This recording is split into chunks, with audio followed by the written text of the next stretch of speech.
নমস্কার বন্ধুরা, আমার এই অরূপ ব্লগে আপনাদের নতুন করে স্বাগত। তা আজকে একটা নতুন ভিডিও নিয়ে এসেছি, কুকিং ভিডিও।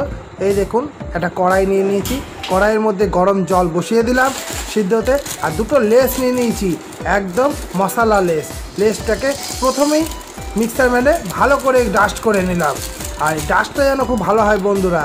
আর এই ডাস্টটা করার আগে এই এখন আমার ছেলে একটু টেস্ট করে দেখে নিল কেমন লাগে। এটা খুব ভালো ভিডিও হতে চলেছে বন্ধুরা।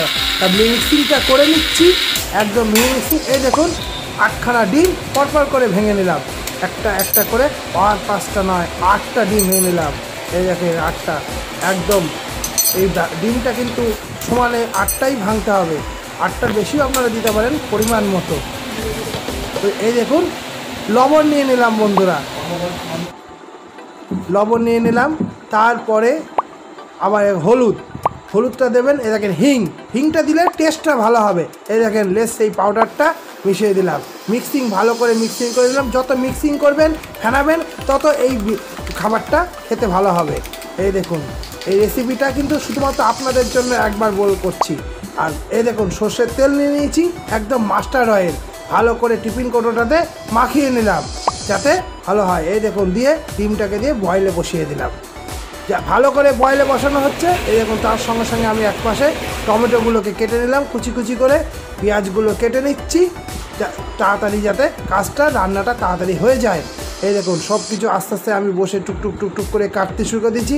এই দেখুন মশলা, প্রথমে মশলার জন্য জিরে, ধনে গুঁড়ো, রেড চিলি পাউডার, সল্ট, এই দেখেন হলদে, জিরে পাউডার, হলুদ পাউডার, ধনে পাউডার, মাস্টার্ড অয়েল, সব কিছু দিয়ে ভালো করে। এই দেখুন, তার মধ্যেই আমি এটাকে আলুগুলো টুকরো করে কেটে নিয়েছি, কুকার নিয়ে নিয়েছি, তার মধ্যে বসিয়ে দিলাম যাতে আলুগুলো সিদ্ধ হয়ে যায়।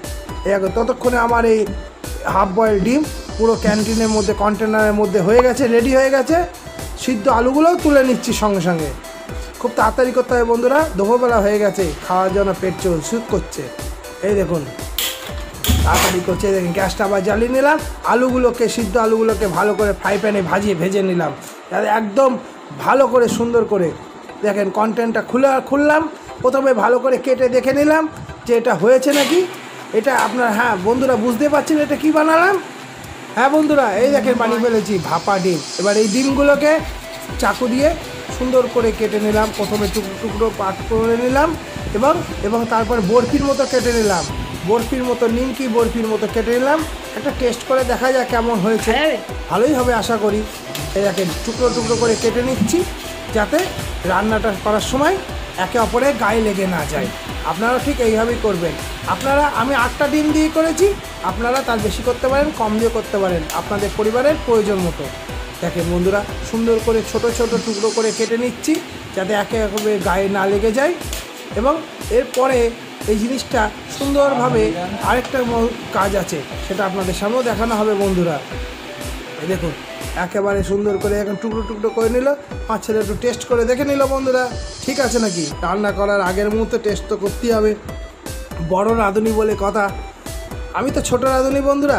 তা এই ছোট্ট রাঁধুনি ভিডিওটা কেমন লাগছে অবশ্যই লাইক করবেন, ইউটিউবে চ্যানেলটা সাবস্ক্রাইব করবেন। এখন গরম তেলে সুন্দর করে কাটা ডিমের টুকরোগুলোকে ভেজে নিচ্ছি, এবং কড়া করে ভেজে নিলাম বন্ধুরা। এই দেখেন, ছাঁকনি দিয়ে ছেঁকে নিচ্ছি যাতে তেলটা একদম না থাকে, গায়ে লেগে যায়। এই দেখেন, আলু ভাজার পরেই সঙ্গে এইগুলো করে নিচ্ছি। এবং সুন্দর করে কড়া ভাজবেন। আপনারা যত কড়া ভাজবেন বন্ধুরা, ততটাই খেতে টেস্টি হবে। আর টেস্ট করার জন্য তো বুঝতেই পাচ্ছেন, করতেই হবে ভালো রান্না। আর ভালো রান্না করা হচ্ছে আমাদের উদ্দেশ্য, আর ভিডিওটা বানানোর উদ্দেশ্য। কারণ ভিডিওটা ভালো লাগলে অবশ্যই ইউটিউব চ্যানেলটাকে সাবস্ক্রাইব করবেন বন্ধুরা।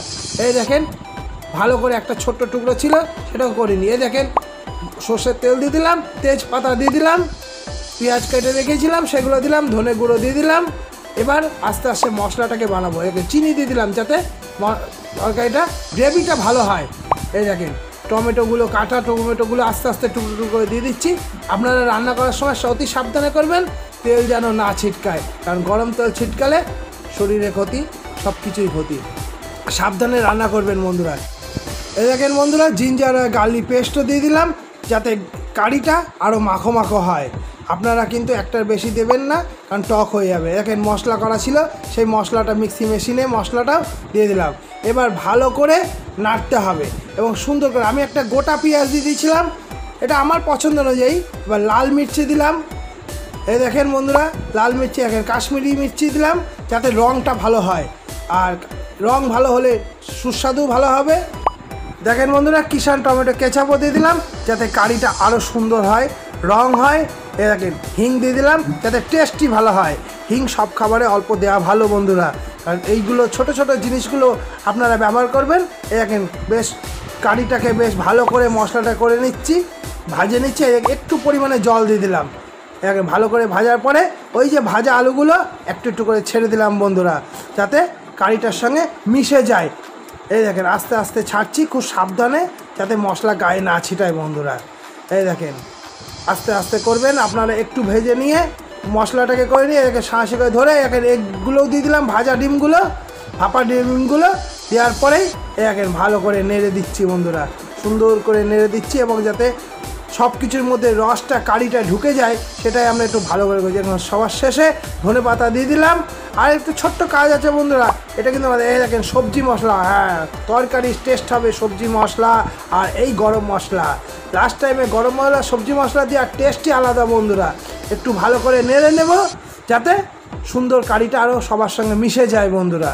এই দেখেন কি সুন্দর রান্না হয়ে গেল। কেমন লাগলো বন্ধুরা রান্নাটা, রেসিপিটা আপনারা কমেন্টে অবশ্যই জানাবেন। আর নতুন কিছু থাকলে অবশ্যই বলবেন, আমরা রান্না করে দেখাবো বন্ধুরা। বাই বাই, জয় হিন্দ।